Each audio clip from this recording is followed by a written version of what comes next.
તો મારી નાત અત્યારે સ્થાનિક સ્વરાજની ચૂંટણી છે. એમ કહેવાય કે અત્યારે એનો માહોલ ફૂલ જામે ગયેલો છે અને ફાટીને ધવાડે ગયો એમ કહો તો કહેવાય.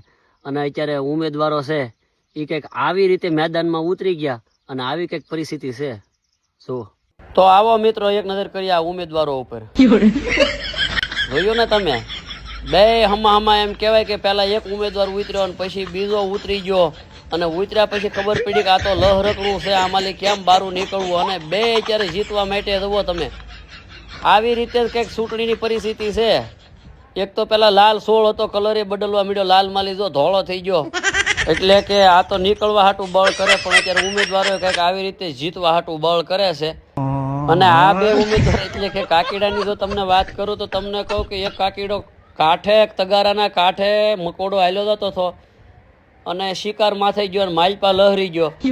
એ પછી દોડવા માંડ્યો એટલે બીજો આઘો હતો એ દોડીને આવ્યો.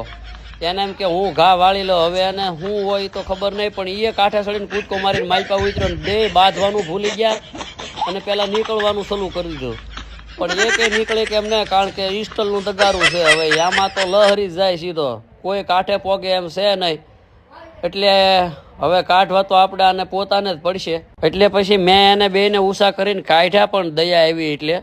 પણ અત્યારે ચૂંટણીમાં કંઈક આવો માહોલ છે મારી નાચ.